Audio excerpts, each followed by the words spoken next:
Le design couleur et matière, c'est un vrai processus de création.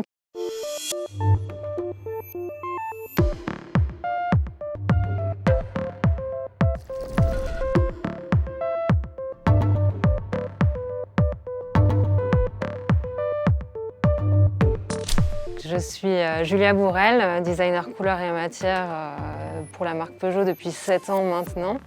J'ai d'abord commencé en tant qu'expert décor et matériaux, et puis par la suite en tant que chef de projet pour un véhicule automobile, donc notamment la 5008 et 3008, et aujourd'hui pour un véhicule en avance de phase.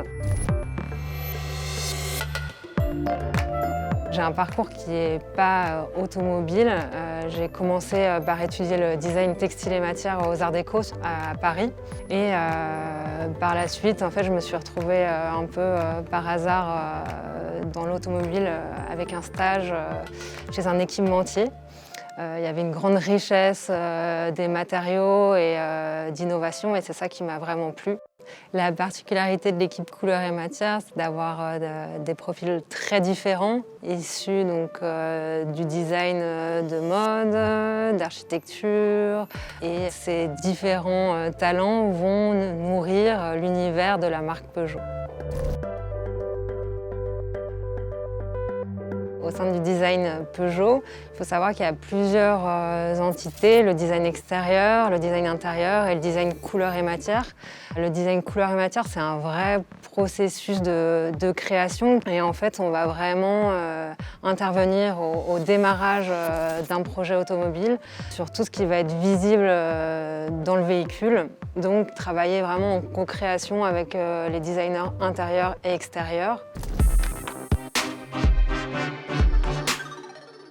La couleur, elle fait partie vraiment intégrante de notre travail, avec ma collègue qui est designer, expert matériaux, teinte de caisse. Donc elle va vraiment rentrer en profondeur dans chaque teinte et de vraiment pouvoir proposer une gamme de couleurs. Trouver la meilleure façon en fait, de traduire une émotion, un univers global. Donc, par exemple, dans l'intérieur, ça va être dans le choix des matériaux et des associations. On a beaucoup de technologies dans le cockpit, et à travers en fait, les matières, ce qui est très important chez Peugeot, ça va être de trouver la bonne équation entre des matières chaleureuses, confortables, et en même temps voilà, des objets qui vont être plus technologiques. Créer le lien pour concevoir un objet de mobilité qui va être spécifique, identitaire de la marque Peugeot.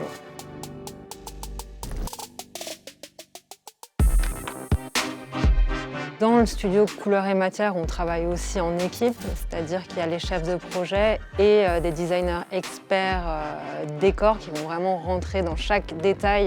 On va travailler à partir de tendances. On va essayer vraiment de comprendre à qui on veut adresser le produit, quelle expérience on va pouvoir donner à travers les matériaux, les teintes. Pour cela, on va partir d'un brief produit.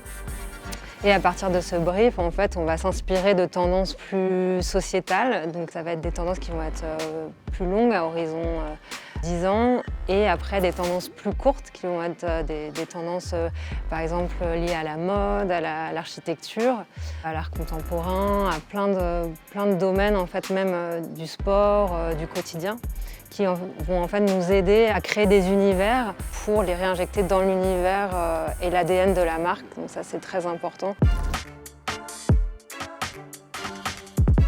Au début, on va travailler par exemple sur des manifestes en interne ou des concept cars qui vont nous permettre d'explorer en fait, différents thèmes, différentes matières, différents procédés de transformation qui ne sont pas forcément spécifiques à l'automobile. Vraiment, l'idée, c'est d'ouvrir et de se challenger au maximum. Il y a différents niveaux dans l'industrialisation. Donc, il y a Un premier niveau, on va utiliser des textiles par exemple qui viennent de l'automobile mais en changeant simplement leur teinte ou leur grain. Le deuxième niveau, je dirais, c'est comment on va transposer certaines matières à des pièces qui vont peut-être être un peu plus complexes dans les procédés de transformation. Et le troisième niveau, c'est de partir d'une matière ou d'un procédé qui est complètement hors automobile et de le transposer à l'automobile. Donc on a des plans innovation en interne qui, avec un travail avec les ingénieurs, vont nous permettre de valider petit à petit nos matières. Il y a à peu près 3 ans d'aller-retour entre la technique et la création. On va créer vraiment différents niveaux de finition dans le véhicule et une montée en gamme à travers les matériaux, les teintes. Donc il y a l'idée vraiment de créer à chaque fois une expérience. Dans le design couleur et matière, on va avoir 3 axes de recherche autour du développement durable. Le premier, ça va être le recyclage de nos propres déchets. Ça peut être des déchets qu'on a sur nos véhicules, tels que nos textiles, l'acier ou encore les plastiques.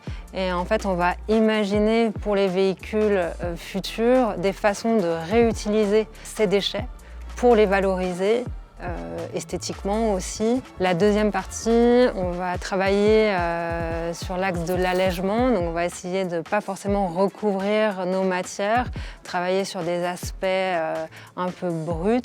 Le troisième, sur les procédés, on a aujourd'hui des nouvelles technologies, par exemple l'impression 3D, qui va permettre d'être peut-être plus ciblé dans la production d'une pièce. Peut-être que l'objet, ce serait celui que je n'ai pas encore trouvé, la matière qui va me surprendre. Tout ce qu'on va chiner, en fait, c'est comme si on partait un peu à la recherche de plein de sources d'inspiration.